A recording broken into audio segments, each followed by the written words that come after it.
नमस्कार दोस्तों, आप जुड़ चुके हैं वाईडी ब्रदर्स क्लासेस के यूट्यूब चैनल से और मैं आपका दोस्त, आपका होस्ट यादराम अधाना आपके लिए लेकर हाजिर हुआ हूँ वर्णमाला का अगला भाग। और वर्णमाला के अगले भाग में हम बातचीत कर रहे थे अंतस्थ व्यंजन का, उष्म व्यंजन की, अर्धस्वर की, उत्क्षिप्त व्यंजन की और काकल्य वर्ण की। अब तक हमने अध्ययन किया है कि स्वर कितने होते हैं, स्वरों का उच्चारण स्थल क्या है और व्यंजन का उच्चारण स्थल क्या है। व्यंजन के उच्चारण स्थल और स्वर के उच्चारण स्थल मैंने आपको बहुत अच्छे से बताए थे, आपको उम्मीद करता हूं समझ में आया होंगे। अब आगे की बातचीत कर लेते हैं, तो आइए दोस्तों मेरे साथ कनेक्ट हो जाइए। चलते हैं सबसे पहले अंतस्थ व्यंजन पर। और अंतस्थ व्यंजन की बात करते समय हमें ये ध्यान रखना होगा कि अंतस्थ शब्द का अर्थ क्या निकलता है। अंत का मतलब होता है अंदर, और अंदर का मतलब जब हम इन व्यंजनों का उच्चारण करते हैं उस समय श्वास बाहर निकलने के बजाय श्वास अंदर खिंचता है, यानी श्वास बाहर छूटता नहीं है, अंदर जाता है। और अंदर जाता है इसीलिए इन व्यंजनों को अंतस्थ व्यंजन कहते हैं। अधिक ऊष्मा की जरूरत पड़ती है, या यूं कहूं कि अधिक ऊर्जा की आवश्यकता होती है इन व्यंजनों को बोलने के लिए, इसलिए इनको ऊष्म व्यंजन या ऊष्मित व्यंजन भी कहा जाता है। नीचे बात करें अर्धस्वर की।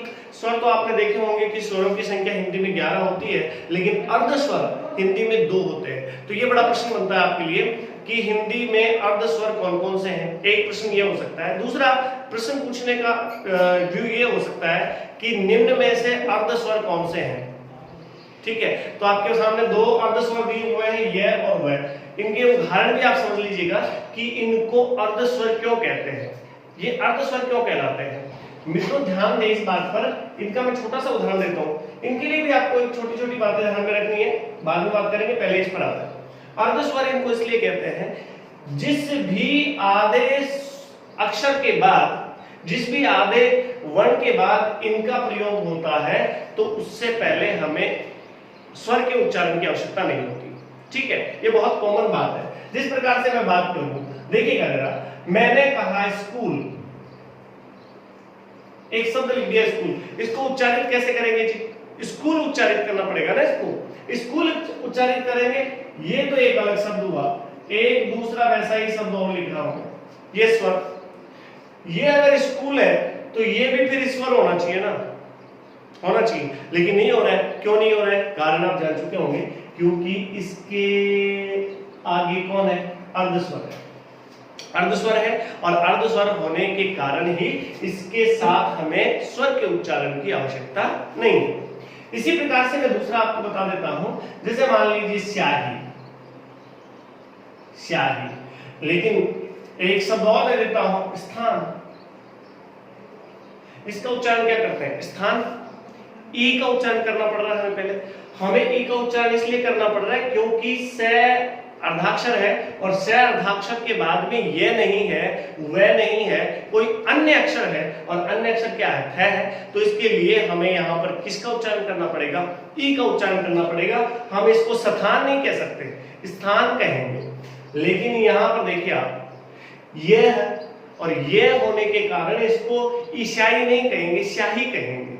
ठीक है, बहुत अच्छे से समझ में आ गया होगा। इसलिए इनको क्या कहा जाता है दोस्तों, अर्धस्वर। यह और वह अर्धस्वर कहलाते हैं हिंदी में। बहुत बढ़िया सी बात है, आप अच्छे से इनको आराम से मुझे कमेंट करके और बता देंगे, मैं और बहुत सारे उदाहरण आपको बता दूंगा इन चीजों के।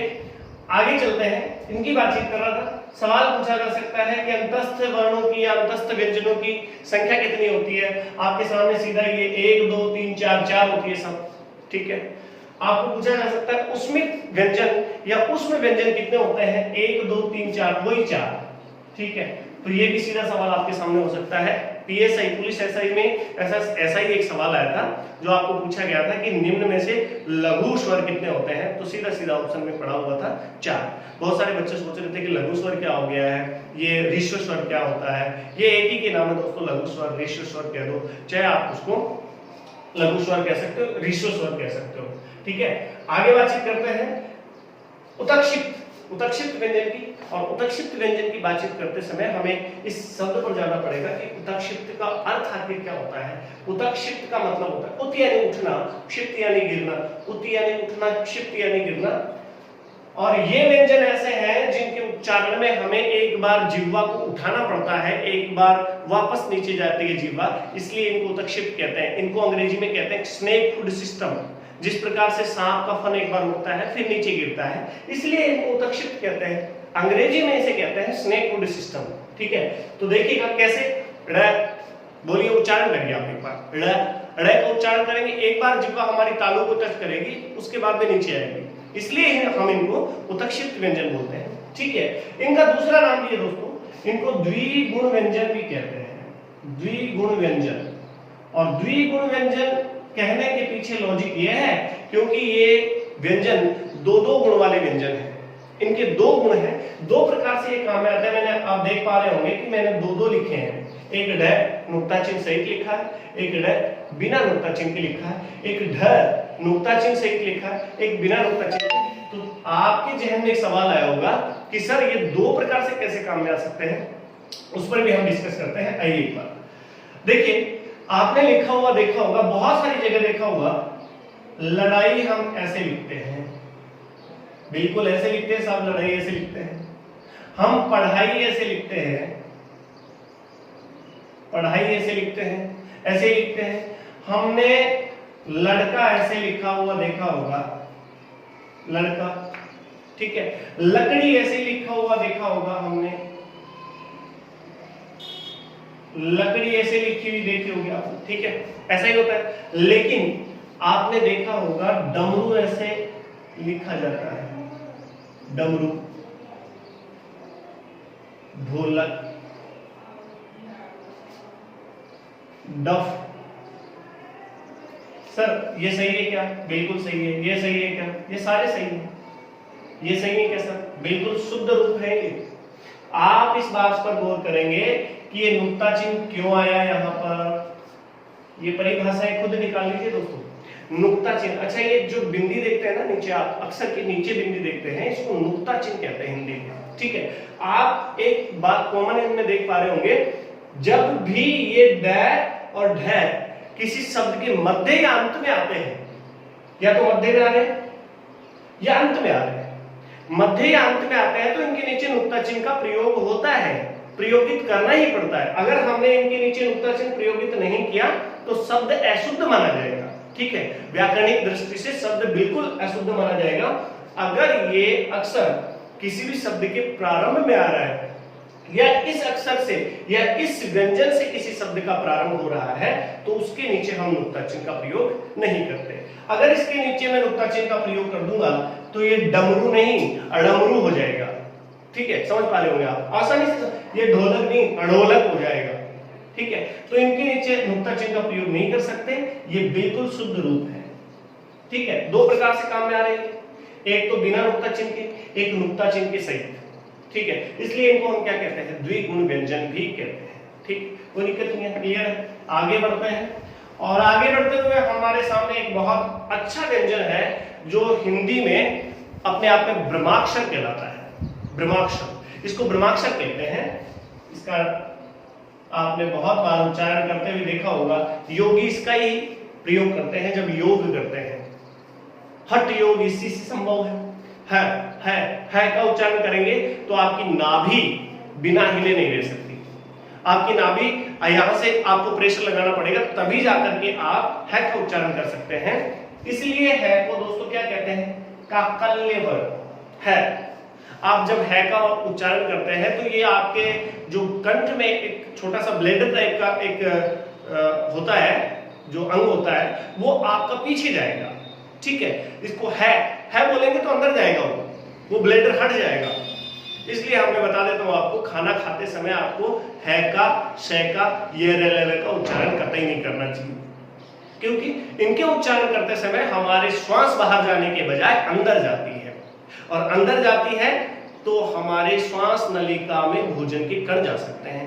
भोजन के कण श्वास नलिका में चले जाएंगे तो हमारे अंदर बहुत सारी विकार उत्पन्न हो जाएंगे, बहुत सारी बीमारियां, बहुत सारी डिजीज पैदा हो सकती हैं। इसलिए कभी भी कहा जाता है कि मौन भोजी होना चाहिए, आदमी को, इंसान को मौन भोजी होना चाहिए। कभी भी खाना खाते समय, खाना खाते वक्त बोलना नहीं चाहिए। ठीक है, ये खैर अलग बात है, आध्यात्मिक बातें हैं, आप माने तो अच्छी बात है, ना माने तो भी चलेगा। इन चीजों पर ध्यान देना जरूरी है। है को काकल्य व्यंजन कहते हैं, है ब्रह्माक्षर भी कहलाता है, इसलिए आप इसके नीचे कह सकते हैं कि हिंदी में ब्रह्माक्षर किसे कहा जाता है, ब्रह्माक्षर, है को ब्रह्माक्षर कहा जाता है। ठीक है, कोई दिक्कत नहीं है मित्रों। आगे बढ़ते हैं, व्यंजन और स्वर को हम साथ साथ पढ़ लेते हैं। छोटा सा आप यूं ना सोचें कि ये बहुत लंबा हो जाएगा सर, समझ में नहीं आएगा। मैं छोटे छोटे ट्रिकों के माध्यम से आपको बता देता हूं कि स्वर और व्यंजन का जो उच्चारण स्थल है या फिर श्वास के आधार पर स्वर और व्यंजन को किस तरीके से बोला जाता है, उसके आधार पर भी इनको बांटा गया है। मैं बता रहा हूं आपको, जरा देखिएगा। एक होता है दोस्तों अल्प प्राण, अल्प प्राण, एक होता है महाप्राण, महाप्राण, एक होता है घोष, घोष, इसी को कहा जाता है सैघोष। ठीक है, एक होता है अघोष, अघोष। अल्प प्राण, अल्प प्राण कौन कौन से वर्ण होते हैं? वर्णों की संख्या आप जानते ही हैं, एक बार मैं रिपीट कर देता हूं। वर्ण 44 होते हैं, स्वर 11 होते हैं और व्यंजन 33 होते हैं। ठीक है, इनको याद करना कोई बहुत बड़ी महाभारत नहीं है। 4 वर्ण, एक स्वर, 3 व्यंजन। ठीक है, आइए सभी स्वर क्या कहलाते हैं? सभी स्वर, सभी स्वर अल्प प्राण होते हैं। मैंने 11 क्यों लिखा है? क्योंकि स्वरों की संख्या 11 होती है और सारे के सारे स्वर क्या है? अल्प प्राण है। अब पूछा गया आपके सामने एक सवाल आ जाए, एक छोटा सा सवाल आ जाए कि निम्न में से कौन सा अल्प प्राण नहीं है? ठीक है, तो मैं आपके सामने 4 ऑप्शन रखता हूं, जरा आप बता दीजिए, मुंह जुबानी बताइए। मैं 4 ऑप्शन रखता हूं, निम्न में से कौन सा अल्प प्राण नहीं है?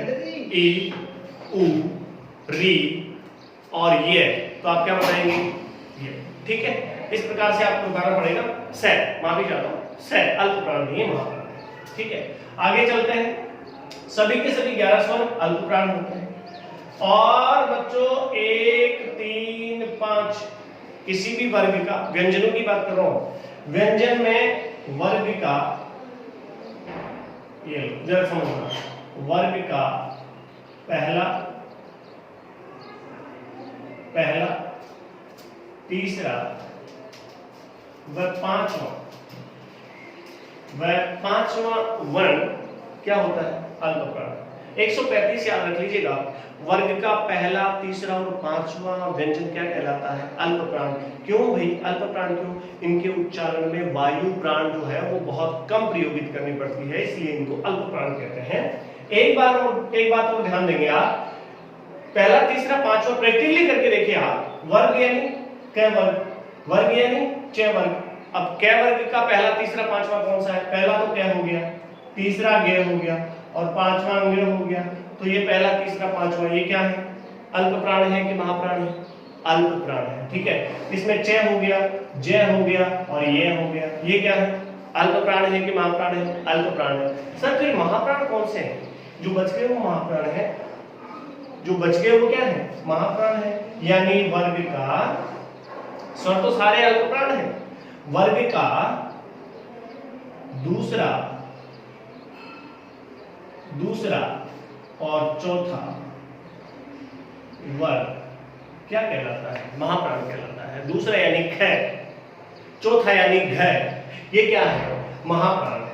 इसके साथ में एक बात और ऐड कर देता हूं, सभी के सभी ऊष्म व्यंजन, ऊष्म व्यंजन, ऊष्म व्यंजन मैंने पहले ही आपको बताया है कि ऊष्म व्यंजन कौन से होते हैं। ऊष्म व्यंजन सारे के सारे क्या होते हैं? महाप्राण होते हैं। ऊष्म व्यंजन स है, ये सारे के सारे क्या है? महाप्राण है।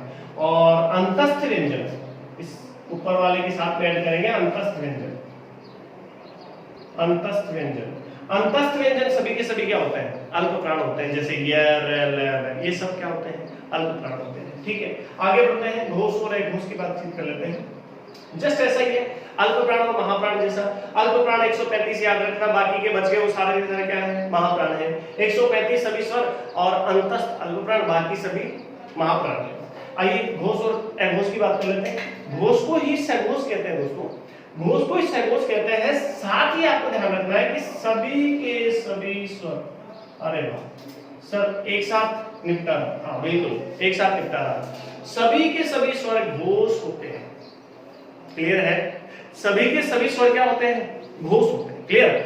अब 11 के 11 स्वर तो घोष हो गए, साथ में वर्ग का तीसरा, चौथा और पांचवा वर्ण भी क्या होता है? सघोष होता है। तीसरा, चौथा, पांचवा आप जान चुके होंगे। जैसे मैं क वर्ग पूरा लिखूं, क वर्ग यहां पर उदाहरण के लिए बता रहा हूं आपको, क, ख, ग, घ और ङ। ये अड़ा खाली नहीं होता दोस्तों, ङ होता है।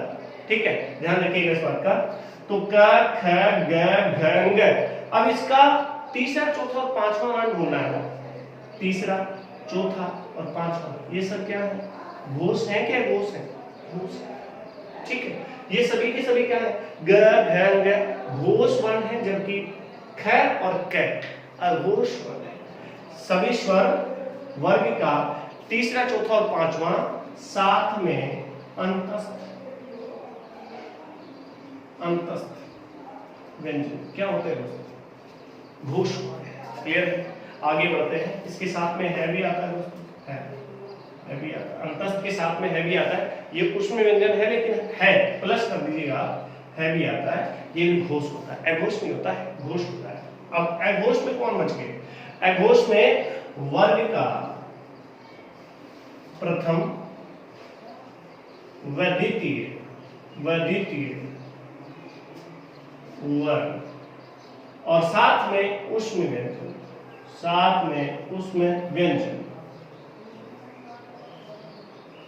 व्यंजन। यहां तक की बात समझ में आई होगी, उम्मीद कर रहा हूं। आगे की क्लास में फिर मुलाकात होगी दोस्तों। तब तक के लिए नमस्कार, आदाब, खुशामदीद, जय हिंद।